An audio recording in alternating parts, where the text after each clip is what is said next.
Hey guys, Rexasaur here, and welcome to the Red Emperor episode 9. In the last episode, we became Red Emperor. We became just someone that everyone fears, and that means that Toftavilis has now renamed his empire to the Red Empire. Well, it's still the Slavic Empire, but it's better known as the Red Empire now, especially by the surrounding countries and counties and stuff. And we're going to start the episode with a peasant revolt for Mecklenburg for, I think, the 7th time in this whole playthrough. Obviously, I've not shown every single one of these, but it happens more often than not.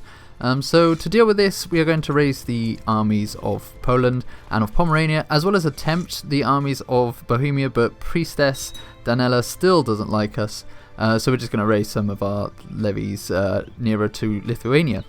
Get all our troops together, form a really large army of 3,000 just for raising a few troops, and manage to get them in the battle.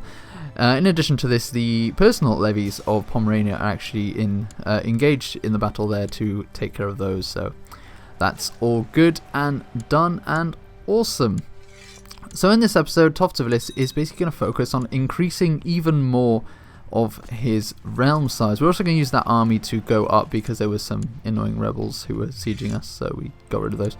But we're going to aim at uniting and continuing our war on Finland, creating some of the duchies, just making sure that a lot of admin work in this episode to make sure that everything is working properly. With the idea in mind of creating the Kingdom of Finland eventually, and just moving further and further into Scandinavia. We're also going to start off as such by attacking Karelia again, since we are no longer a truce, to take Suomi. And to do that, I'm just going to raise my personal levies instead, because Toftavilis has enough troops to do that on his own without having to ask for any vassal levies, which is great. However, they do get a little bit annoying. These armies just keep going around the place and have to be chased down, but that's not too much of an issue. We also have some plots that need to be ended, as well as getting a random county for a niece that randomly got a county, so we have our limit of 9 out of 9 personal dements, which is pretty good, to be fair. So we take out that army, and I was tempted to siege that back, but because of the amount of garrison, I decided not to, and I'm just going to attack Suomi. But whilst in Suomi, we realise not only does it have a garrison of over 1,000, but we're taking attrition from it. So I decided to just go around and take out the army and then go for Suomi, just to make sure that they don't re-siege or continue sieging our provinces, which could be a really bad thing. Also, our wife dies, we have to get a new one, which isn't too bad. These things happen. So what's going to happen is that we're going to take that, we're going to siege this out, and also, as you can see, there are other problems going on, as well as my daughter, who apparently has a baby out of nowhere. My sweet daughter, Saul, you're so young and so rebellious, like your father. Why do you hide yourself from me? Why are you afraid of me? Am I not a good father? Am I not a faithful follower of the faith? I cannot punish you for loving a man other than the one you are betrothed to, especially since it will be many years before you will marry. I cannot blame you for your actions, because it is my duty as your father to make sure you are happy. I will look after you and your son until my dying breath, I promise you, not only as your father, but as your emperor. So a little bit of fatherly love going on as we decide to take in our daughter's bastard child and continue our war for Suomi. We're also going to raise some of the personal levies, which I said I wouldn't raise because we have some issues with raiders in the east. In the west. I don't know my directions. But as soon as I put the army together of almost 4,000 men, they just bugger off. They decide, oh wait, no, we probably shouldn't. Which is annoying, but on the plus side, this doesn't. It wasn't a stupid act to raise those levies, because we do still have a problem going on in the east this time. So we're going to just take care of a lot of the raiding parties as well as some of the sieging parties going on. We finally take Suomi itself, and we're going to do a little loop to take out the remaining Karelian army and unsiege one of the provinces, but that won't be too necessary since these two battles are just going to get us to 100% and win us that war. So we have now united all of the south of Finland. We take and usurp the Duchy of Karelia, which actually gains us a little foothold in the Duchy of Biama, which is pretty funny, considering it's like, I don't know why we got that province. I have no idea. But anyway, we have it now, which gives us some options potentially for further expansion later down the line. But this is not something that Toftavilis really wants to forward. Jarland is having a kind of rebellion at the moment, and we're going to take advantage of this. We're going to go for that small island on the coast of Uppland, on the coast of Sweden and Finland, using once again only our personal levies, because why not? We also get a very alarming message that we are ill, but several minutes later we just get that it was just a small illness, a little cold. So, phew. We're at the age where Toftavilis could die of an illness. He's in his late 50s, so that could be a problem. So we managed to take the island very nicely. So we're going to go for the capital of the rebelling province. We are losing men from attrition, and we will be losing men from attrition. Also, we get a technological advance. We're going to go and put it into castle infrastructure because we want that. We're also going to get one later, which I don't show, which we're going to put into heavy infantry. We're going to have 3 bars in heavy infantry, which is going to be insane. So as you can see, I'm taking attrition just from being in the lands. We also get an adventurer who is going to come and try and take our lands. Again, we're going to get several adventurers this episode. It's pretty insane. And we're going to do a very sneaky move. Something that I didn't think would work, but it worked perfectly. So I'm going to have one army in Uppland and one army in Suomi. They're going to basically do a joint attack. They actually both land at exactly the same day. And we're going to do a 2-pronged attack, which means that they get surrounded, which means that we win that battle. And that, in fact, pushes us over the 100% limit after the second battle when we run them down in Uppland, which is perfect. That's exactly what I wanted, which means that we've sneakily taken one of the provinces from Jylland straight away, which is cool. So that happens. We're going to look around. I really want to form the Kingdom of Finland, but I'm not entirely sure. Also, Norway has taken a lot of Jylland, which is great because it means we can we can do 2 different wars to take quite a big swathe of land. But we're actually going to go for Nava to unite our provinces in Livonia. Red Crimson, Sword of Blood. The Slavs came and killed my son. They burnt down my house and raped my wife. And now I've got nothing left in this hellish life. So going for Nava, we're going to raise everyone for this, all our personal levies and vassal levies, because they have, well, there's one big army of 2,000 men, plus there's also a random raiding host at the side, which could be a big problem. But we actually managed to raise 7,000 troops just for this, which is quite a lot and probably too much, but it's good to raise that many troops considering we started off with not that many. So yeah, we're going to take out the standing army of Nava, which was a sort of like event army that they had. I'm not entirely sure why they had it, but we take them out very, very simply. Also, as you can probably, I don't know if you saw, but that raiding host just sort of legged it down the coast of Lithuania. It was rather amusing, but we managed to take them out. And just as that happens, as we start towards the end of that war with Nava, the host finally declares that it's attacking. And you're going to see later on, it can actually be quite a big deal considering it's got quite a few men. But luckily we managed to raise quite a bit.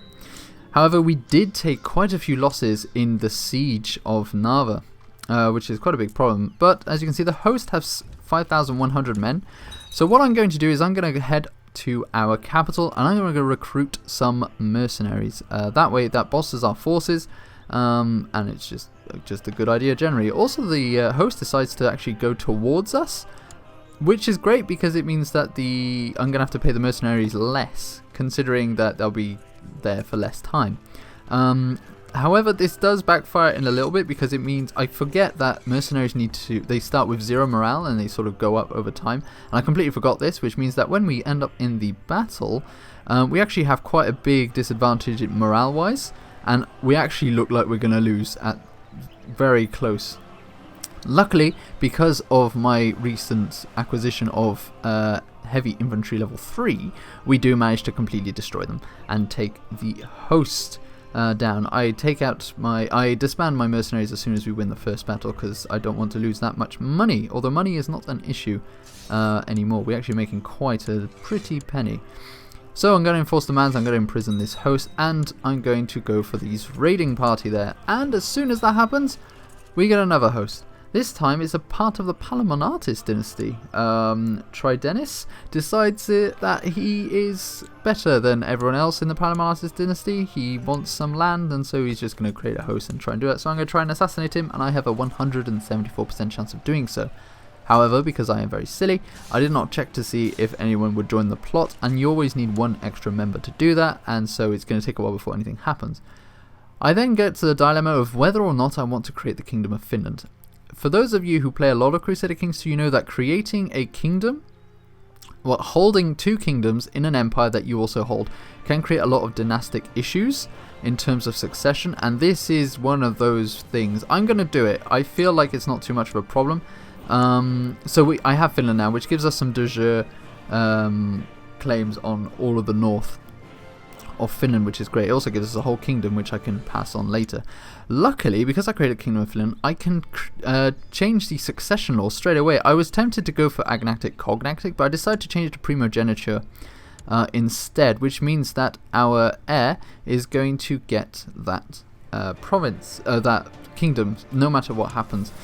However, this does backfire eventually, and you'll see why. So what I'm going to do anyway in the meantime is banish all these hosts that I've just imprisoned. This gives us over 1,000 gold, which is insane. So what I'm going to do is I'm going to do a small little... I'm basically going to speed up the footage of me going in every province and building something. All my provinces in the south, because I'm not 100% sure whether or not I'm going to be keeping the ones in Finland. And I feel like the one in Lithuania, which I'll obviously keep because those are my main holdings. I hold the kingdom and the empire, technically, of Lithuania. So I will be always holding these provinces. So I try and build them up. As you can see, Cyrilis is going to be our next heir of the empire, and he's not going to be the heir of Finland. So we're going to lose all our provinces in the north of Lithuania, so basically in Estonia and Livonia, which I've spent quite a lot of time converting to get ourselves a lot of troops, which is a very big, bastardly move by the game. But I knew it was coming, and I thought, it keeps things interested. We also managed to finally kill Tridenis, which is great. It's a fantastic change to everything.